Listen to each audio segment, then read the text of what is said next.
Hello, dear listeners, and welcome back to yet another exciting and amazing episode of your favorite audio series, Unappreciated Treasure. If you are a returning subscriber, thank you very much for your continuous support. You are appreciated and loved.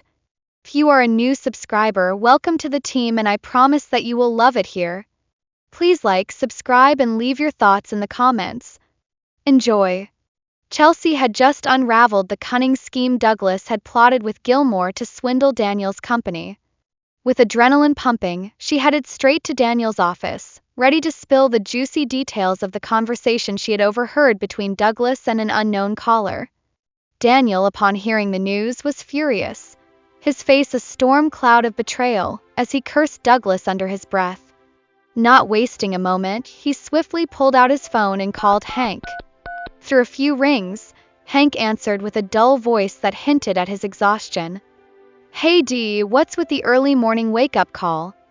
It's barely 5:30. Hank had just touched down in New York and was trying to unwind before the inevitable chaos that would follow. "Hank, we need to talk." Daniel spoke with the kind of seriousness that suggested he might have just discovered that the sky was falling. Hank felt a little twinge of panic. Daniel's "Hey H" was typically accompanied by jokes and good-natured ribbing, not this ominous tone. He could sense trouble brewing. "What's going on? Is everything okay with the Gilmore deal?" Hank asked, trying to catch a whiff of the disaster. "H, you were right about Gilmore. He's teamed up with Douglas Lampard to pull a fast one on us."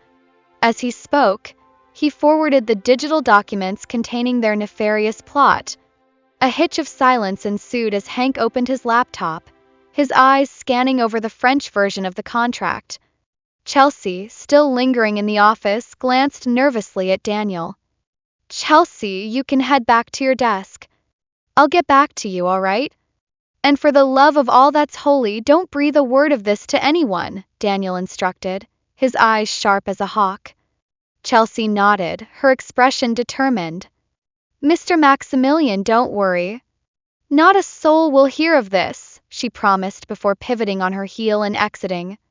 Reconnecting with Hank over the phone, Hank asked, "You don't speak French. How were you able to figure all this out?" Daniel took a deep breath, knowing he was about to throw Chelsea into the spotlight. It was all Chelsea's doing. Hank's annoyance flared. "Daniel, I don't work in your company, so excuse me for not having a roll call of your staff members." "Who is Chelsea?" Daniel couldn't believe how clueless Hank could be sometimes. "Seriously, H? After all my attempts to set you up with her, you couldn't even bother to learn her name?" Daniel sighed deeply and recounted everything that had transpired. The weariness vanished from Hank's voice as adrenaline kicked in, and he exclaimed, "I've asked Clarissa to come see you right away. Here's the plan." Meanwhile, Chelsea was back at her desk, waves of anxious thoughts crashing over her. Oh God, what if they couldn't fix this before the other party arrived? With less than 2 hours on the clock, uncertainty gnawed at her like a dog with a bone. Soon enough, the Gilmore Enterprises delegation arrived, escorted to the conference room. Pierre Gilmore and his entourage settled in while Daniel, Merlin, and their lawyer strode in. Douglas, already seated at the table, looked like he had just discovered a fourth dimension of discomfort. Upon seeing Daniel, Gilmore stood and greeted him with a forced charm. "Bonjour, Monsieur Maximilian. It's lovely to see you." Daniel returned the gesture with a smile that could only be described as an icy reprimand. "Bonjour, Pierre. Welcome to Maximilian Holdings. I hope we're in for a productive collaboration."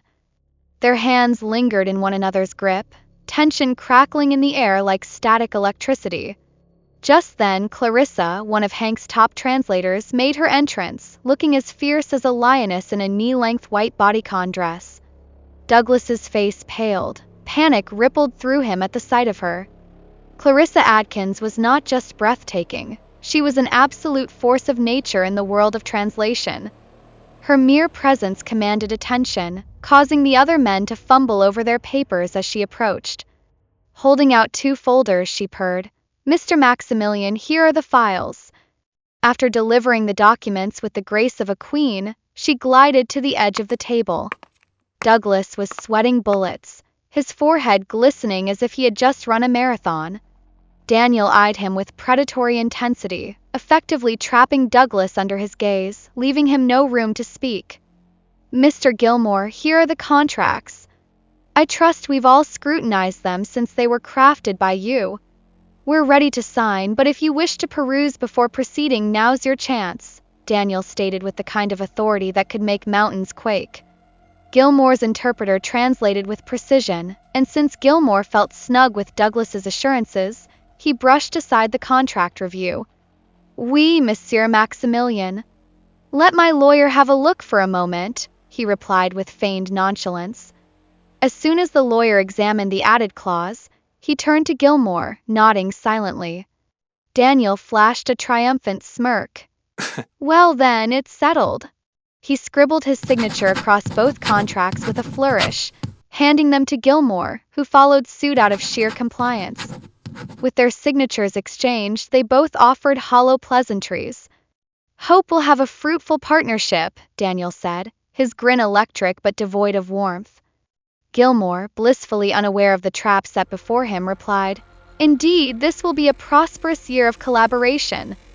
The two parties made their farewells, and as Gilmore's entourage exited, Douglas remained, looking as if he had just been released from a hostage situation. Daniel fixed his piercing, frosty gaze on Douglas, a chill casting over the conference room. "I know what you did," he warned in a voice laden with malice. After spinning on his heel, he left the conference room, taking his assistants with him. Douglas collapsed into the nearest chair, knowing he was totally and completely finished. Meanwhile, in the back of his luxury car, Gilmore was reveling in his perceived victory, blissfully unaware of the storm brewing on the horizon. His ambition was crystal clear: infiltrate the Fitzwilliam Group by seizing control of Maximilian Holdings shares. With over 80% in his grasp, he could practically taste the power. But just as he began to bask in his triumph, a call jolted him from his daydream. "Damn you, Daniel Maximilian," he spat, his mood shifting to rage upon hearing the voice on the other end. Directing his driver to return to Maximilian Holdings, Gilmore stormed past security with a grim purpose. Daniel was ready, leaning back in his chair with an evil glint in his eye. "Ah, I've been expecting you, Gilmore. What do you want?" Gilmore shot back defensively. Daniel laughed lightly, relishing the moment. "So you do speak English quite well. Anyway, it's time for you to destroy the old contract and sign this new one." He handed Gilmore a fresh document with the confidence of a game show host presenting a grand prize. "This is the original contract we drafted, no funny business this time. Sign it or no deal." Fueled by indignation, Gilmore ripped up the old contract into shreds of indignity but begrudgingly signed the new one. "Is that all?" Standing up, Daniel leaned over the desk, exuding an authority that made Gilmore's blood boil. "Now, get out of my office." Gilmore seethed but turned on his heel and exited. Just before Gilmore's arrival, Hank had ordered Gina to purchase a substantial number of Gilmore Enterprises shares, effectively making Maximilian Holdings the majority shareholder. With Gilmore holding just 35%, Hank now had the power to oust him as CEO. To dig the knife in deeper, Hank had gathered all the dirt he could find on Gilmore, leaving him utterly vulnerable. Gilmore was now at Hank's beck and call. The new contract that Gilmore signed now made Gilmore Enterprises a subsidiary under Maximilian Holdings. Settling back in his chair with a heart racing like he'd just run a marathon, Daniel placed a call to Hank. Upon connection, he exclaimed, "Hey H! Thank you for everything today. I couldn't have pulled this off without you, mate. You always know how to have my back. Come on, D.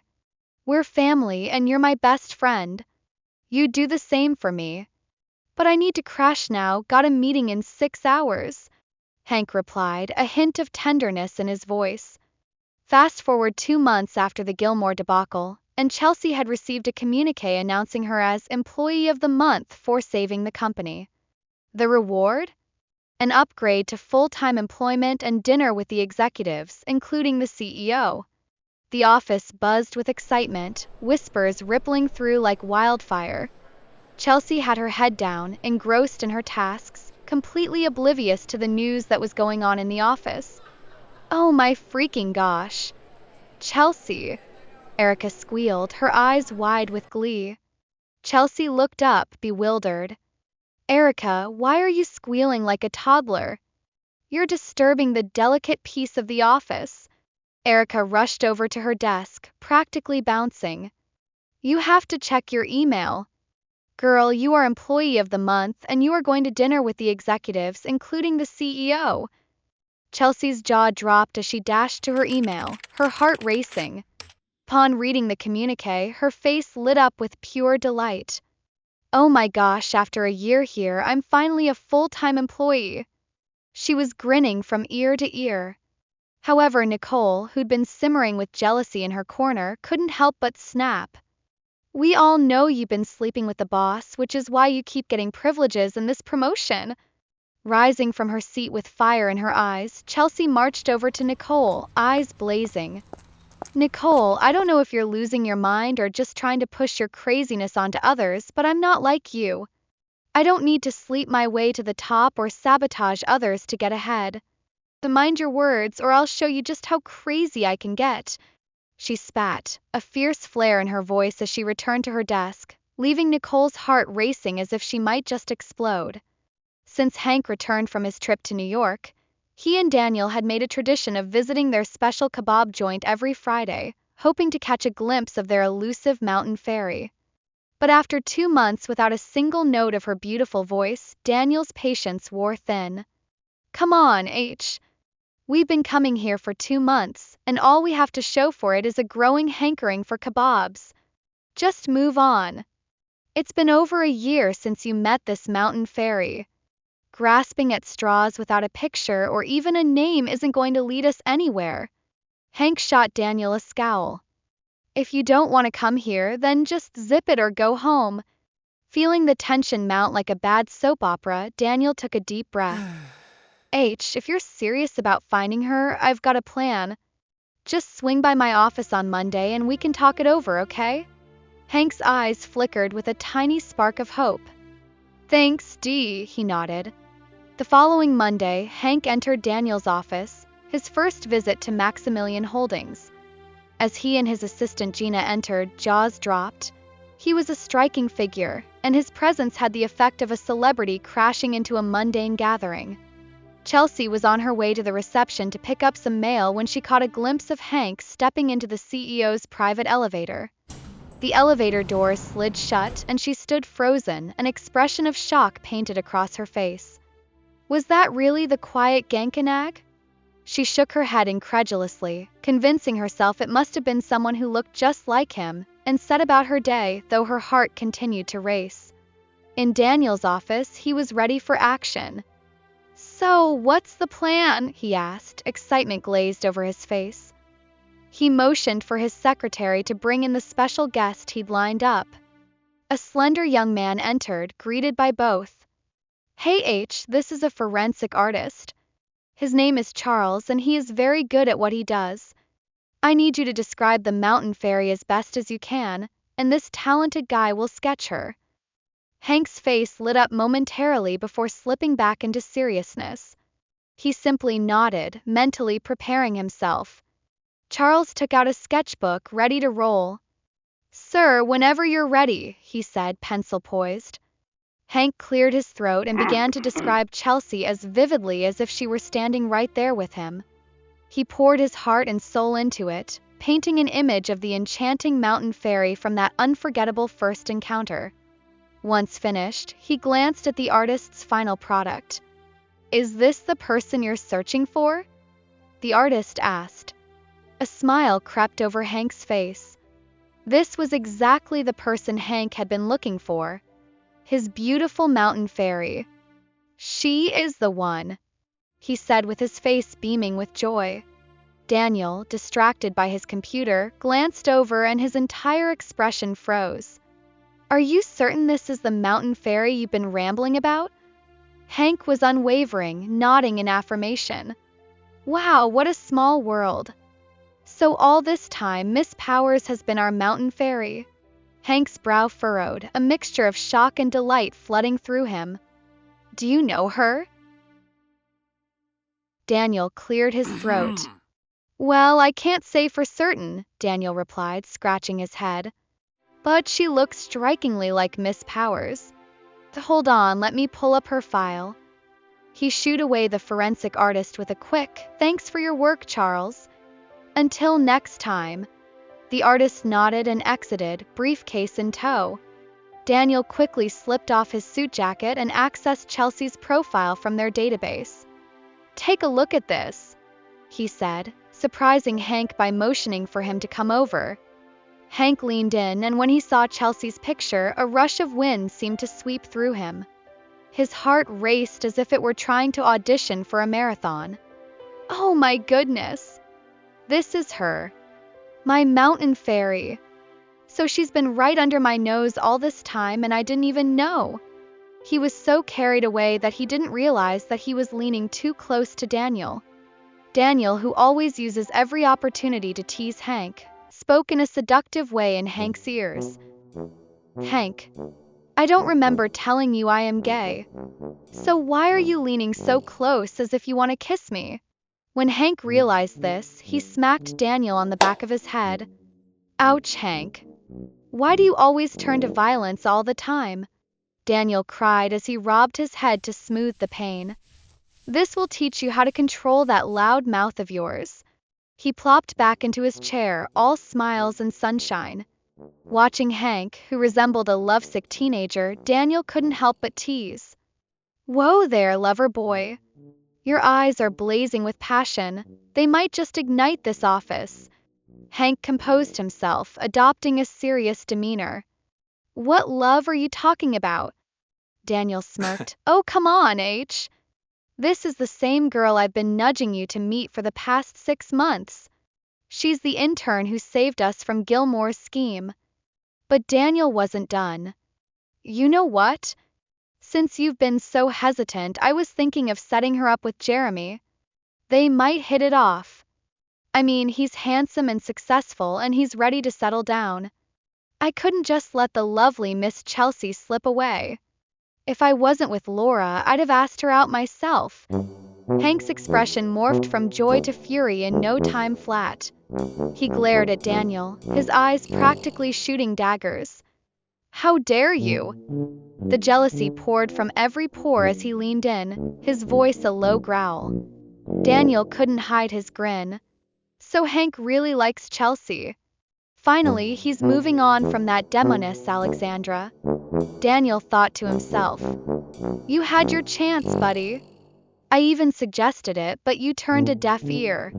If you had only been paying attention last time we were at the kebab spot, you would have seen her with her teammates. Turns out she was the one singing that night. You have got quite sharp ears, mate. Hank had enough of Daniel's antics. I'm leaving. Nana is expecting us for dinner tonight, and you better not be late. Oh, hold on, H. Why not let me call her to my office so you can at least see her before you bolt? No way, Daniel. As much as I'd love to meet her, I don't think the timing is right yet. I need to gather my thoughts first. Hank refused. Fair enough, Daniel agreed, though a smirk danced on his lips. But listen, I promised to take her out for dinner with the executives as a thank you for her help with the Gilmore deal. You could at least join us or be at the same restaurant and watch her from a distance. Hank stared at him as if he had grown a second head. D, are you either high on some expired weed or are you simply out of your mind? You want me to hide in a corner of a restaurant just to gawk at someone? Ha! No thanks. I'll see you at Nana's, Hank said, turning on his heel and striding out. Daniel chuckled, shaking his head. Oh, just wait. Soon enough, you'll be lurking around my office every day just to sneak a peek at her. That day isn't far off. He chuckled to himself as he returned to his computer. Meanwhile, the arrival of the dashing Henry Fitzwilliam threw the office into a frenzy. All the women couldn't help but swoon over his ravenous good looks. Cleopatra, who hadn't had the chance to see him yet, walked in with wide-eyed disappointment. Girls, can you believe that my Prince Charming was here, and I didn't have the opportunity to see him? She turned to Ruben and frowned. Ruben, this is all your fault. If you had finished your task properly, I wouldn't have had to redo it with you and would have seen my Prince Charming. She pretended to weep dramatically. Erica burst out laughing. Come on, Cleopatra. Don't be such a drama queen. You keep calling him your Prince Charming, but he doesn't even know someone like you exists. Chill out and focus on your single life instead. Chelsea, clearly fed up with the noise, intervened. Guys, can we please save this discussion for later? We have a task to finish by the end of the day. Erica, are you ready for me to forward the proposal you asked me to write? Suddenly reminded of their upcoming team presentation, Erica settled back in her chair, nodding earnestly. Oh, Chelsea, please do. I'd really appreciate it. At long last, the workday drew to a close. Chelsea was utterly drained from all she had accomplished at the office. When she returned home, she treated herself to a long, soothing shower to wash away the stress of the day. After her bath, she slipped into her pajamas, allowing her damp hair to air dry as she whipped up a quick dinner of pesto chicken and vegetables. Post-dinner, while cleaning up the dishes, her thoughts drifted right back to the quiet Gankarnag she had seen earlier. Was that really the quiet Gankanag I saw earlier today, or has my mind finally gone bonkers? Chelsea murmured to herself. She thought she could forget about him, but his face kept reappearing as if it were yesterday that they had shared that magical moment on the mountain. She found herself reminiscing about that brief kiss, her fingers softly brushing across her lips. She could still hear his deep, husky voice, a sweet melody that lingered in her ears. Leaning back on the couch, she closed her eyes and chastised herself. Oh, Chelsea, you're back to thinking about him again. Remember what happened with Kenneth Robert and guard your heart. You can't let yourself become vulnerable again. Snap out of this daydream. With a determined huff, she stood and retreated to her bedroom, vowing to force herself to sleep. What will Hank and Chelsea's first encounter be like? Will they feel an undeniable spark? And will Chelsea be brave enough to open her heart to him? Thank you for listening to this episode of Unappreciated Treasure. To find out what happens next, keep listening.